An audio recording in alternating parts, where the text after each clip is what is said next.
Yo, what is good, YouTube? Krishan checking back in with another video. Let's start this video off with a recent update from Iain Valliere. And even though this will be his first show working with Matt Jansen, I think these guys are going to come in on the money. Iain is in incredible condition here. And as we know, Hassan Mostafa does struggle to get in shape, so Iain could potentially have an edge in that department. Also, Iain versus Ross Flanigan. Ross outconditioned a lot of guys at the Cali Pro, but Iain Valliere can definitely match their conditioning or come in a little bit better. This is going to be a good show. Now, speaking of Hassan Mostafa, he recently posted up an update, and in comparison to his last update, he's definitely in better condition now. But will it be enough to take out Iain Valliere, maybe even Ross Flanigan? And my biggest worry about Hassan going into this show is his main issue is coming in conditioned, and Iain Valliere and Ross Flanigan, those two guys bring incredible conditioning. So if those two guys are in shape, it's possible Hassan is on the outside looking in, even though he's one of the most genetically gifted guys in this lineup. But we'll see how this Toronto Pro goes. Now let's switch over to a recent update of Ross Flanigan. This guy is in great condition. Looks like he's going to match his conditioning from last week. Maybe even come in a little bit tighter. But the biggest question for Ross is going to be, does he have enough size to beat a guy like Iain Valliere, Hassan Mostafa? I've heard people say that Ross can potentially come in and outcondition the whole lineup and win. I've heard people say there's no way he places in the top 2. Let me know what you guys think. Now let's switch over to Samson Dauda, who recently posted an update, and Samson said he is reloaded. Taking a look at these back poses, I would definitely say since the Arnold Classic, Samson Dauda has already made improvements. Samson Dauda was 6th place at last year's Olympia, and I'll go ahead and say it right now, I'm positive that he will move up from that placing going into the 2023 Olympia. He won the Arnold Classic and beat Nick Walker, who was 3rd, so Samson has to be looked at as a serious threat for that top 3, maybe even higher than that.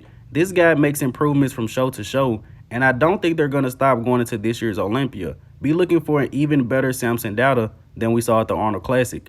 Now let's switch over to Nick Walker, who recently posted up some updates. Take a look at this back double bicep, guys. Let me know where you guys see one flaw with, especially in the upper body. Forearms, biceps, triceps, delts.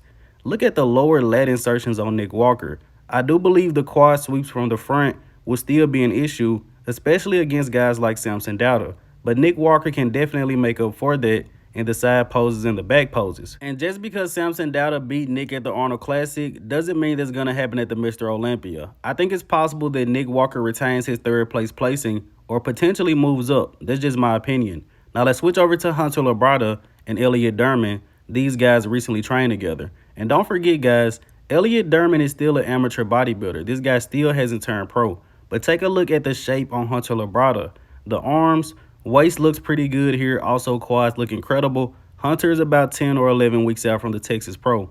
Elliott Dermond should be about 20 weeks out from a show. I'm pretty sure this guy's going to turn pro. He has an incredible physique. But let me know in the comment section below, what do you guys think about this update? Is Elliott Dermond more impressive than Hunter Labrada? Now let's switch over to Vlad Suhoruchko. Take a look at the vascularity in the legs of this guy. No idea when Vlad is going to compete, but it's probably going to be soon. Maybe he hops into the Impro Classic. Now, guys that aren't from the USA, I don't really expect them to come over here and do shows unless it's the Mr. Olympia. So be expecting him to do a show like the Prague Pro, maybe the Impro Classic like I stated. Now let's switch over to Jason Lowe, who will also be at the Toronto Pro. Forgot to mention this guy a little bit earlier. I've been following him for a little while, but I don't think I mentioned him on the channel. But Jason has a crazy shoulder to waist ratio, as you can see in this front double bicep. Also comes in great condition. He's coached by AJ Sims over at Cement Factory. This guy used to compete in classic physique, moved up to 212, and now he's an open class bodybuilder. As long as he takes his time and slowly adds on size, I believe he can be a pretty good open class bodybuilder. Now let's switch over to Michael Daboul, 2 weeks following the New York Pro, and this guy's looking incredible. I've said this before, but Michael Daboul is bringing a different package this year. He still has the same weight cap, but he's coming in more full. He looks a lot bigger than he did last year, and I believe that could play in his favor going into this year's Olympia. Michael Daboul was 10th place last year, if I'm not mistaken. Could this be the year that he moves up even more? Personally, I think so. This guy has a very unique physique, very different physique, and also brings crazy conditioning to the stage. But let's go ahead and wrap up today's video here with the archive of the day. You guys let me know in the comment section below, who is this legendary bodybuilder. And as always, I hope you guys did indeed enjoy this video. Be sure to like the video and subscribe to the channel. Tomorrow is the Toronto Pro. I will be covering prejudging and also my finals wrap up. I'm Krishan from GOAT Fitness, and that's it. I'm out.